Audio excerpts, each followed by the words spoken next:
PSC 100% ഉറപ്പായ ചോദ്യോത്തരങ്ങൾ. വിദ്യാധിരാജ എന്നറിയപ്പെടുന്ന കേരളത്തിലെ നവോത്ഥാന നായകൻ.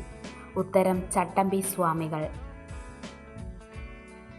തിരുവിതാംകൂറിൽ മലയാളി മെമ്മോറിയൽ സമർപ്പിച്ച വർഷം ഏത്? ഉത്തരം 1891. അയ്യങ്കാളി വില്ലുവണ്ടി സമരം നടത്തിയത് എന്ന്? ഉത്തരം 1893. ആത്മവിദ്യാസംഘം സ്ഥാപിച്ചത് ആര്? ഉത്തരം വാഗ്ഭടാനന്ദൻ.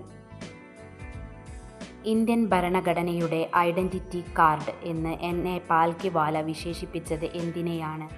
ഉത്തരം പ്രവേശനിക.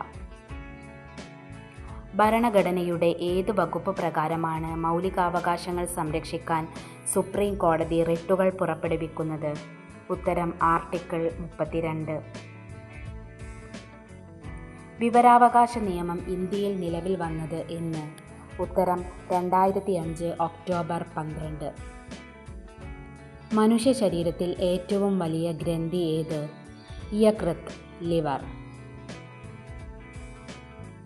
ഹൃദയമിടിപ്പ്, ശ്വാസോച്ഛ്വാസം എന്നിവയെ നിയന്ത്രിക്കുന്ന മസ്തിഷ്ക ഭാഗം ഏത്? ഉത്തരം മെഡുല്ല ഒബ്ലോംഗേറ്റ. ഭോപ്പാൽ വാതക ദുരന്തത്തിന് കാരണമായ വിഷവാതകം ഏതാണ്? ഉത്തരം മീഥൈൽ ഐസോസയനേറ്റ്. രണ്ടാമൂഴം എന്ന പ്രശസ്ത നോവൽ രചിച്ചത് ആര്? ഉത്തരം M.T. വാസുദേവൻ നായർ. ഇന്ത്യയിൽ ഏറ്റവും കൂടുതൽ കാണപ്പെടുന്ന മണ്ണ്? ഉത്തരം എക്കൽ മണ്ണ്. സസ്യലോകത്തിലെ മാംസ്യ സംരംഭകർ എന്നറിയപ്പെടുന്ന സസ്യവർഗം ഏത്? ഉത്തരം പയറുവർഗം. വൃക്കയുടെ തകരാറുമൂലം ഡയാലിസിസിന് വിധേയരാകുന്ന BPL രോഗികൾക്ക് നൽകുന്ന പദ്ധതി ഏത്? ഉത്തരം സമാശ്വാസ പദ്ധതി. പ്രഗത്ഭരായ കുതിരസവാരി ഉൾപ്പെടുന്ന ഒരു ഡേഷ് കായിക വിനോദമാണ് ചരേറിയ? ഉത്തരം മെക്സിക്കൻ. ഇന്ത്യയിലെ ഏറ്റവും ഉയരം കൂടിയ കൊടുമുടി? ഉത്തരം മൗണ്ട് കാറ്റു.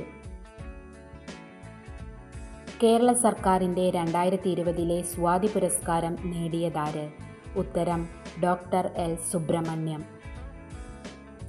പ്രശസ്ത തിരക്കഥാകൃത്തും സംവിധായകനുമായിരുന്ന സച്ചി 2020 ജൂൺ 18 അന്തരിച്ചു. അദ്ദേഹത്തിൻ്റെ പൂർണ്ണമായ പേര് എന്താണ്? ഉത്തരം KR സച്ചിദാനന്ദൻ. കോട്ടയത്തെ KR Narayan national institute for visual science and ആർട്ടിൻ്റെ ചെയർമാനായി നിയമിതനായത് ആര്? ഉത്തരം അടൂർ ഗോപാലകൃഷ്ണൻ.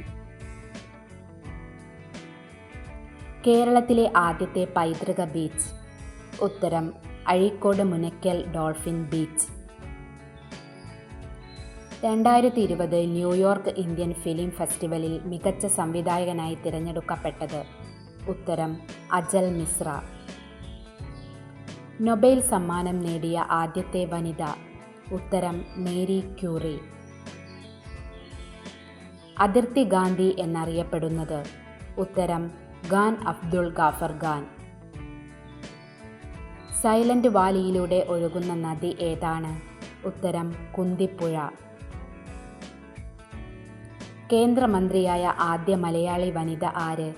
ഉത്തരം ലക്ഷ്മി N. മേനോൻ.